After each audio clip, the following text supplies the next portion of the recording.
and welcome to episode 2 of Jim's Comic Corner. First off, thank you to everyone who checked out the first episode, The Death of Superman. I got some good feedback on that, so thank you guys for that. Appreciate everybody watching and everything. It's cool. I'm quite excited about this new segment on my YouTube channel, apart from just the unboxings, because this, is a little bit more just me, giving you my opinion on decent comic books. Someone asked me to do something with my favourite artist in it. I actually had this book already set up because it's a Batman and Superman book, and obviously we're less than a week away at this point of Batman v Superman Dawn of Justice coming out. And it just so happens that this also contains my favourite comic book artist. The book we're gonna, or the graphic novel, shall I say, that we're gonna talk about this week is Superman, Batman, Supergirl. I love this book. You'll probably hear me say that a lot, but I can't help it. I when it's a good story, I'm really into it. But I love this book because it's basically the origin story of Supergirl, done in a sort of more up-to-date way. But not just that. This it's written by Jeff Loeb, or Loeb, however you want to pronounce it, who's now head of Marvel TV. But this is back in the days when he was just a comic book writer for DC. But the artist on here is Michael Turner, and for me, Michael Turner was always on point. I love his style. It's not quite manga, but it's a little bit manga. I think, for me personally, he draws the best Superman ever. I don't think anyone's come close to his Superman. For me, it just feels right and like I'd imagine Superman would look. Unfortunately, Michael Turner did die in 2008 from bone cancer, which sucks so badly, because he was an incredible artist and we now don't get to see any more of his stuff. So, that's just another reason why I like his stuff even more. Probably not even more. I always love his stuff. Even if he was still about today, I still love his stuff. But obviously it's a little bit like, I wish there could have been more. So I cherish the ones that he does because, as I said, he's my favourite artist. I'm not going to go too in depth of the story of this book because there's a lot going on in this book, and I really think that if you like graphic novels and you like Superman or you like Batman, you should check it out because it's a great book. It really is. I'll give you a brief rundown of what happens, but I don't want to go into the intricate details. It wasn't so difficult with the last one, Death of Superman. Just one big long awesome fight. There's a lot more going on. Basically, Batman finds a pod at the bottom of a river. Turns out to contain, they don't know it, but it turns out to contain Kara Zor-El, or as everyone knows her better, Supergirl. Batman's worried that she's too powerful. Seems like that's Batman's sort of thing, his go-to. And Superman, Clark, is like, let me take care of her, she's a Kryptonian, he doesn't have any family, he wants to get to know his family, whatnot. Few issues, she struggles with containing her powers, so Wonder Woman turns up. Yeah, that's right, it's the whole shebang. Wonder Woman turns up and she's like, listen, I'm a warrior, I'm a woman, let me take care of her. Not because she's a woman, but because she's a warrior and she knows she trains warrior women. So she's like, I can train her to,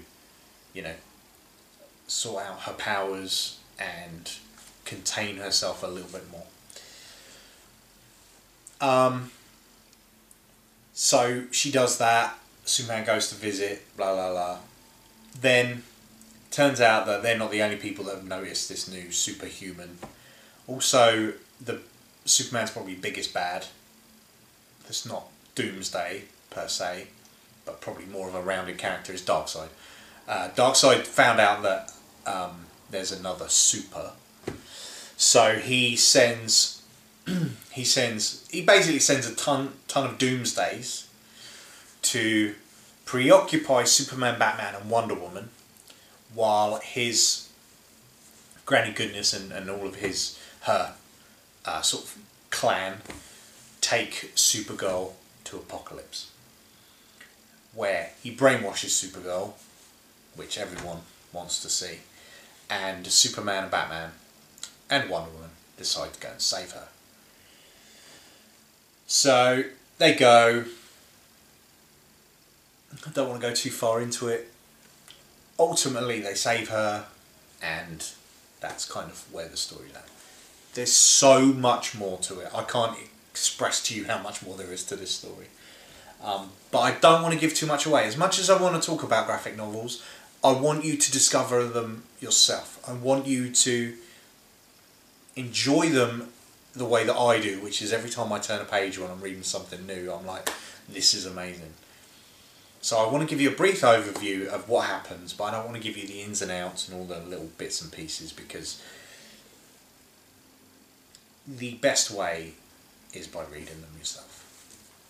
But I do want to just take a few minutes or moments here to have a look at the artwork in this book, because like I said, Michael Turner, for me, one of the best Superman artists, hands down. But not just Superman artists, the man was just an incredible artist. Let me, I'm actually even bookmarked a few pages in here. I'm well prepped.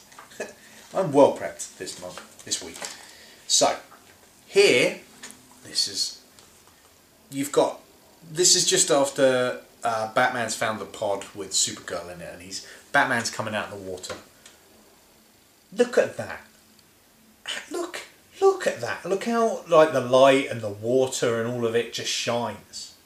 I mean, that's just incredible artwork there. I love that picture of Batman. I think it's, it's bang on Batman. Bang on Batman. What's next? What have we got next?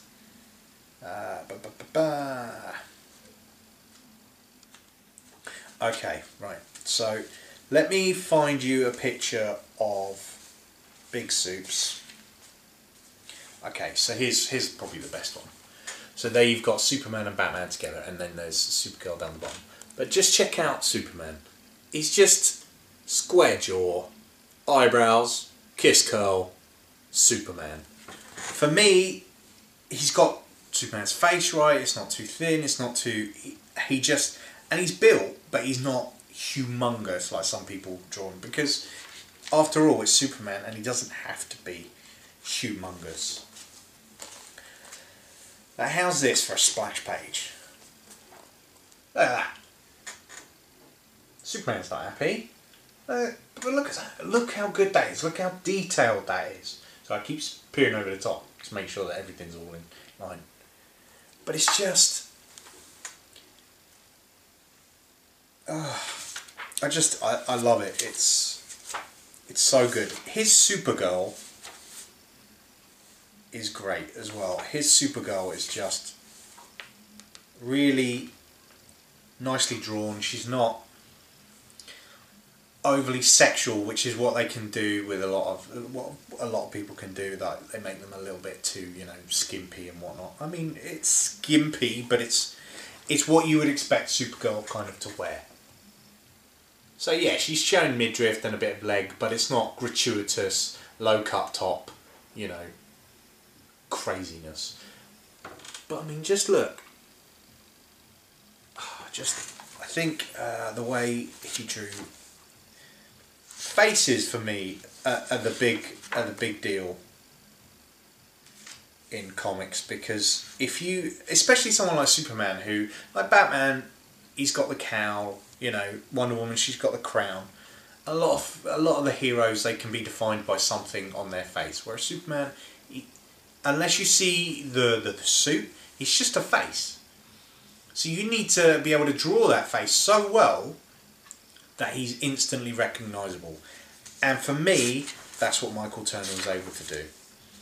He was able to just draw a face, that you could recognise as being Superman just from the face.